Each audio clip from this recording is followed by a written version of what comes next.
So hello my dear students, अभी बात करेंगे हम terms related to wave motion. अब से पहले हमने देखा कि वेव्स क्या होती हैं, उनकी डिफरेंट कैरेक्टरिस्टिक्स के बारे में बात की, डिफरेंट डिफरेंट टाइप्स के बारे में बात की। तो अब हम बात करेंगे terms associated with wave motion. तो अभी हम देखने वाले हैं terms associated with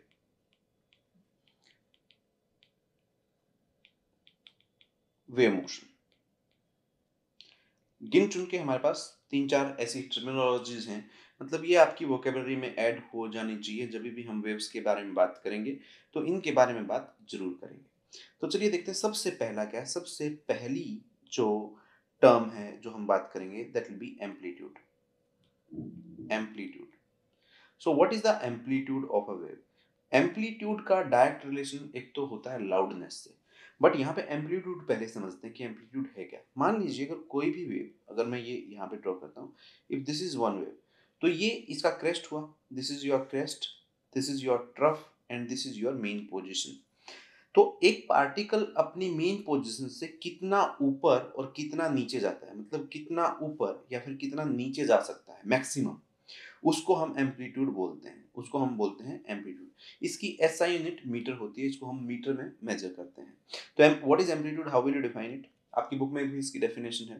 so amplitude is nothing but maximum displacement of particle of the wave from its mean position, either in the form of crest or in the form of trough, दोनों मिला के नहीं, either crest और trough, वो आपका amplitude होता है और इसको हम मीटर में मेजर करते हैं। और आगे जाके हम इसमें पढ़ेंगे कि इसका डायरेक्ट रिलेशन लाउडनेस से रिलेटेड है ये, मतलब जितना ज्यादा एम्पलीट्यूड होगा लाउडनेस उतनी ज्यादा होगी। ओके, सेकंड टर्म के बारे में बात करते हैं और बहुत ही अच्छी टर्म है और वो है वेवलेंथ। वेवलेंथ, एक वेवलेंथ क्या होती है? Let's see what is a wavelength. Wavelength is nothing but, let's try and understand कि मान लीजिए ये एक वेव है, इसका नाम ही बता रहा है कि length of one wave means यहां से लेके ये वेव यहां पे खत्म हुई, करेक्ट? तो इसको हम एक वेवलेंथ बोल देते हैं और इसको हम इस सिंबल से दिखाते हैं और इस सिंबल को हम प्रोनाउंस करते हैं LEMBTA, लैम्डा से। Okay, so how will you define a wavelength? So wavelength is nothing but the distance between two consecutive crest or two consecutive trough or two consecutive compression or two consecutive rarefaction। या फिर हम इसको ऐसे भी define कर सकते हैं कि मान लीजिए एक पार्टिकल हम यहाँ पे लेते हैं और दूसरा पार्टिकल अगर हम यहाँ पे लेते हैं, तो उनके बीच का जो डिस्टेंस होता है उसको भी हम एक वेवलेंथ बोलते हैं, उसको हम लैम्डा से दिखा सकते हैं। इन पार्टिकल्स को हम आइडेंटिकल पार्टिकल बोलते हैं। तो आइडेंटिकल पार्टिकल क्या होते हैं? जो मान लो क्रेस्ट पे की टॉप पे आप एक पॉइंट लेते हो, तो नेक्स्ट क्रेस्ट की टॉप पे जो पॉइंट होगा वो उसका आइडेंटिकल पार्टिकल होगा, बिकॉज वो सेम फेज में होगा, मतलब सेम पोजिशन पे होगा। तो इसलिए हम उनको आइडेंटिकल पार्टिकल बोलते हैं और आइडेंटिकल पार्टिकल के बीच का जो डिस्टेंस होता है उसको भी हम एक वेवलेंथ से दिखा सकते हैं। अगेन इसकी एसआई यूनिट मीटर होगी और इसको हम लैम्डा से दिखाएंगे।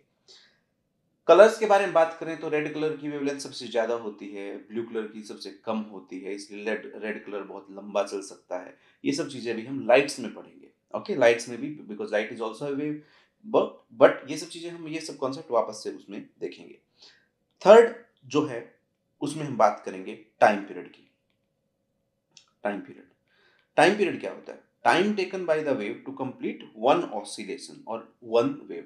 एक वेव को किसी भी पॉइंट से पास होने में जितना टाइम लगता है, मतलब एक, ये कोई फिक्स पॉइंट है, यहाँ से एक क्रेस्ट और एक ट्रफ जब पूरी खत्म हो उसमें कितना टाइम लगा, उसको टाइम पीरियड बोलते हैं। Time taken by the wave to complete one oscillation और वन वेव, इसको हम सेकंड में मेजर करते हैं। और यहाँ से आ जाता है फोर्थ पॉइंट जो कि फ्रीक्वेंसी का है।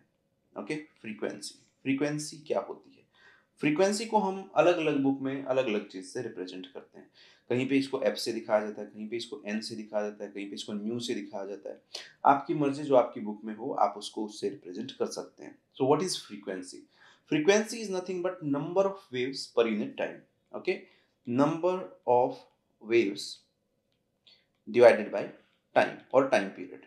तो नंबर ऑफ वेव्स तो मान लो इसका तो कोई यूनिट होता नहीं, 1/सेकंड, तो इसका यूनिट क्या हुआ? पर सेकंड हुआ। या फिर it was given by the great scientist hertz, तो इसका दूसरा यूनिट हर्ट्ज है। तो फ्रीक्वेंसी को हम हर्ट्ज में मेजर करते हैं, बहुत ही इंपॉर्टेंट है। ओके, तो पर सेकंड या हर्ट्ज इसकी यूनिट हुई। एंड ये टाइम पीरियड का उल्टा हुआ। मतलब ये है कि टाइम पीरियड जितना ज़्यादा होगा फ्रीक्वेंसी उतनी कम होगी। इस बात को हम कैसे समझ सकते हैं? जगह पे जाते हैं जहाँ पे बसेस की फ्रीक्वेंसी बहुत कम है। बसेस की फ्रीक्वेंसी का मतलब क्या हुआ? 4 घंटे में 1 बस आती है वहाँ पे, सपोज़। इसका मतलब टाइम पीरियड कितना हुआ एक बस आने का? 4 घंटे। तो फ्रीक्वेंसी कम हो गई। बट अगर कोई बोले अरे वहाँ पे ट्रेन्स की फ्रीक्वेंसी बहुत अच्छी है। ट्रेन्स की फ्रीक्वेंसी का मतलब क्या? हर 5 मिनट में एक ट्रेन है, हर 5 मिनट में एक बस है। तो फ्रीक्वेंसी ज़्यादा हुई तो टाइम पीरियड को कम होना पड़ेगा। सो इसलिए हम बोल सकते हैं कि frequency is equal to 1 by time period. यही इन दोनों के बीच का रिलेशन होता है। ये आपको पता होना चाहिए। फ्रीक्वेंसी के बारे में थोड़ा और पढ़ते हैं। फ्रीक्वेंसी हम ह्यूमन बीइंग एक पर्टिकुलर फ्रीक्वेंसी रेंज ही सुन सकते हैं। तो यहाँ से हम देख पाएंगे कि 20 हर्ट्ज से लेके 20,000 हर्ट्ज का साउंड हम सुन सकते हैं। 20 हर्ट्ज से लेके 20,000 हर्ट्ज का, इसको बोलते हैं range of audibility. Range of audibility. इससे कम फ्रीक्वेंसी का जो साउंड होता है उसको हम बोलते हैं इंफ्रासोनिक साउंड। Infrasonic sound. और इससे ज्यादा फ्रीक्वेंसी का जो साउंड होता है उसको बोलते हैं अल्ट्रासोनिक साउंड। क्या बोलते हैं? Ultrasonic sound. मतलब जिस साउंड की फ्रीक्वेंसी 20,000 हर्ट्ज से ज्यादा हो उसको अल्ट्रासोनिक साउंड बोलते हैं। इसके मेडिकल एप्लीकेशंस बहुत सारे हैं। आपने सुना ही होगा अल्ट्रासाउंड। अल्ट्रासाउंड में यही फ्रीक्वेंसी रेंज हम यूज करते हैं, जिससे हम इमेजिंग में यूज करते हैं। तो बहुत सारी मेडिकल एप्लीकेशन है इसकी। इंफ्रासोनिक साउंड जिसकी फ्रीक्वेंसी 20 हर्ट्ज से कम हो, हम उसको नहीं सुन पाते हैं, बट कुत्ते बिल्लियाँ ये सब सुन पाते हैं। ठीक है, बहुत सारे एनिमल्स बैट्स सुन पाते हैं, तो वो इस साउंड को यूज कर सकते हैं, हम इसको सुन नहीं पाते हैं। तो ये हुआ। एक और टर्मिनोलॉजी जो मैं यहाँ पे मेंशन करना चाहूंगा, एक कहीं कहीं पे आपको मिलेगा कि सुपरसोनिक। कभी भी इससे कंफ्यूज मत होना कि सुपरसोनिक क्या है, कि what is supersonic. Supersonic sound क्या होता है? Supersonic has nothing to do with the frequency range, has nothing to do with the frequency range. Supersonic का मतलब ये हुआ जिसकी भी speed, speed of anything is greater than speed of sound. Speed of sound. अब speed of sound क्या है? Speed of sound हुई 330 metre per second in air. Correct, air में तो 330 मीटर पर सेकंड ही होती है।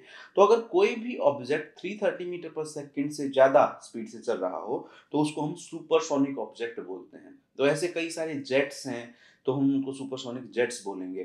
ठीक है, तो सुपरसोनिक का फ्रीक्वेंसी से कोई लेना देना नहीं है। इंफ्रासोनिक और अल्ट्रासोनिक का फ्रीक्वेंसी से लेना देना है, जो हम यहाँ पे डिस्कस कर चुके हैं। अब हम इसमें थोड़ा सा और आगे जाते हैं और देखते हैं, last but not the list, wave velocity एक टर्मिनोलॉजीज होती है। Okay, wave velocity. Wave velocity को हम v से दिखा दिया करते हैं और इसको समझने की हम थोड़ी कोशिश करते हैं।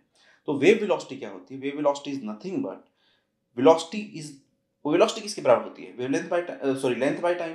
करेक्ट, वेलोसिटी नॉर्मल में आपने मैकेनिक्स में भी देखा ही होगा। Velocity is nothing but length by time. तो यहाँ पे क्या हो जाएगा?